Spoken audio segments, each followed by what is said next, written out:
तो श्रोताओं, आइए गौतम मुनि ने इंद्र को क्या श्राप दिए, इस कथा का श्रवण करें। तो श्रोताओं, जब ब्रह्मा जी इंद्र को अहिल्या नहीं दिए तो इंद्र को बड़ा क्रोध आया। वे क्रोध से तमतमा गए और लगे सोचने। सोचते सोचते श्रोताओं वे कामाधीन हो गए, कामुक हो गए, काम के बस हो गए और तुरंत श्रोताओं देवलोक से चले जो है मृत लोक में गौतम मुनि के आश्रम पर। और यहाँ आकर गौतम मुनि का भेष बनाकर गौतम मुनि के आश्रम में अहिल्या के सतीत्व को नष्ट कर दिए।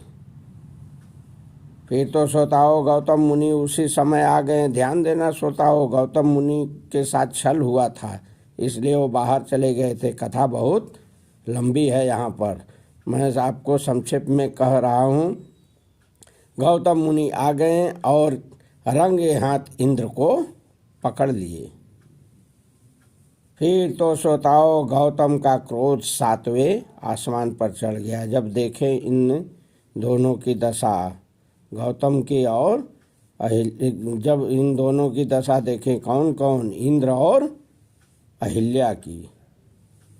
और श्रोताओं गौतम जो है क्रोध में आकर इंद्र को श्राप दिए। कहें, अरे मूर्ख, कामी, विषयी, पापी, दुष्ट, अहंकारी, तूने मेरी भार्या का धर्म नष्ट किया। जा, मैं तुझे श्राप देता हूँ। युद्ध में तुझे शत्रु बंदी बनाएगा। ध्यान देना श्रोताओं, इसी का परिणाम था जब मेघनाथ इंद्र को देवलोक से युद्ध में बंदी बनाकर लंका में लियाकर बांध दिया था। एक बार रावण देवलोक पर हमला किया, धावा बोला सेना के साथ, घमासान लड़ाई हुई। श्रोताओं देवता भी जो है जी जान से लड़े, बड़ी भयानक जो है लड़ाई वहाँ चली। लेकिन अंत में श्रोताओं मेघनाथ के द्वारा इंद्र पकड़े गए और सब राक्षस रावण सहित लंका में इंद्र को लेकर आए और बांध दिए। ये कहानी श्रोताओं बहुत प्रसिद्ध है। ये इसी का परिणाम है गौतम मुनि के श्राप का। गौतम मुनि पहला श्राप दिए थे कि युद्ध में तुझे शत्रु बंदी बनाएगा। फिर दूसरा श्राप दिए, अरे मूर्ख, विषयी, दुष्ट, पापी, तूने पराई स्त्री से भोग की प्रथा निकाली है, इसलिए अब यह कर्म मनुष्य में फैल जाएगा। ध्यान देना श्रोताओं, अब तो मुसीबत हो गई। पराई स्त्री के साथ भोग की प्रथा कहाँ से निकली? इंद्र के द्वारा सर्वप्रथम निकाली गई। इसका परिणाम बड़ा भयानक हुआ और यह कहाँ पहुँच गया? मनुष्य में। सोच लो श्रोताओं, तभी से जो है मनुष्यों में भी यह प्रथा फैल गई। कब से? जब इंद्र जो है अहिल्या के साथ भोग किए। तो यहाँ पर इंद्र ने जो है पराई स्त्री से भोग की प्रथा शुरू की, इसलिए यह मनुष्य में फैल जाएगा। ऐसा गौतम ने दूसरा श्राप दिए। तीसरा श्राप श्रोताओं इनको दिए कि जो इस कर्म को करेगा उसका आधा पाप तो वह भोगेगा और आधा पाप, अरे मूर्ख, दुष्ट, विषयी, पापी, तू भोगेगा। सोच लो श्रोताओं, अब तो यहाँ वही कहानी हो गई, कमाए धोती वाला और खाए टोपी वाला। हुई ना बात? जो इस कर्म को करेगा वह कितना सजा भोगेगा? केवल आधा। आधा कौन भोगेगा? सीधे आधा इंद्र के यहाँ जाएगा, इंद्र भोगेंगे। क्यों? क्योंकि इंद्र ने इस कर्म को प्रकट किया है। ऐसा जो है गौतम मुनि श्राप दिए। कहें तूने इस कर्म को प्रकट किया, इसलिए आधा स्वतः जो है तू भोगेगा, आधा करने वाला जो है इस पाप को भोगेगा, जो ऐसा करेगा कर्म। सोच लो श्रोताओं।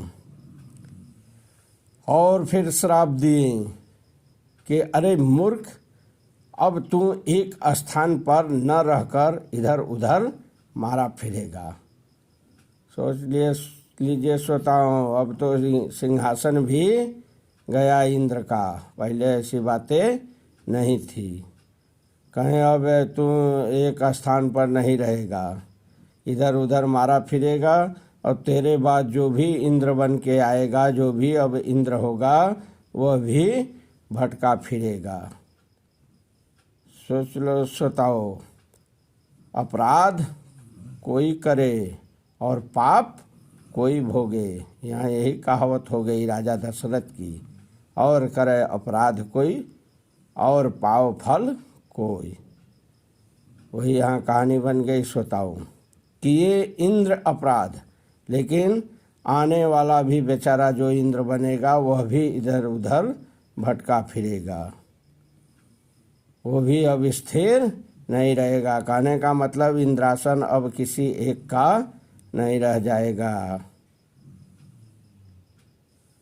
तो श्रोताओं, यही कारण है कि समय समय पर इंद्र भी बदलते रहते हैं। क्यों ऐसा हुआ? गौतम के श्राप के कारण। बड़ा भयानक श्राप श्रोताओं दिए हैं यहाँ पर।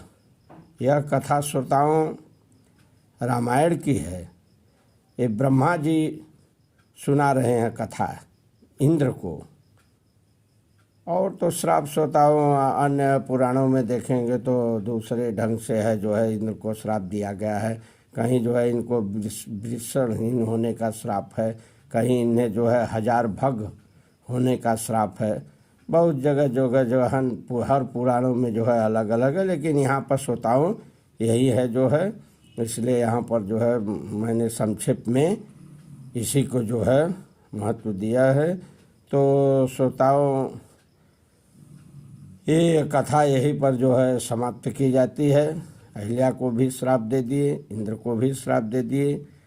अब आप लोग जीवन मुक्त कथाएं नामक चैनल को सब्सक्राइब कर लीजिए, शेयर भी कर दीजिए और कथा को सुनते रहिए।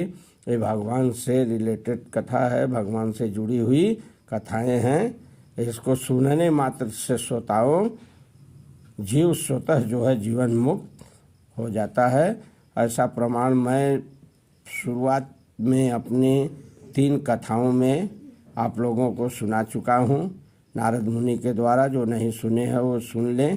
तो श्रवण मात्र से श्रोताओं कुछ नहीं करना धरना है। योग जप तप यज्ञ नियम हवन ये सब करने की ज़रूरत नहीं है। केवल सुनने मात्र से श्रोताओं वहाँ पर जो है वो जीवन मुक्त हो गए, फिर उनको इस आवागमन में फंसना नहीं पड़ा। इसलिए आप जो नहीं सुने हैं वो पिछला शुरुआती 3 कथाएं को जो है सुन लें, वो महत्व जान लें सुनने मात्र से क्या होता है। इसलिए आप लोग जो है ध्यान से सुनते रहिए, हो सकता है आप लोग भी जीवन मुक्त हो जाएं। बोलिए श्री रामचंद्र भगवान की जय।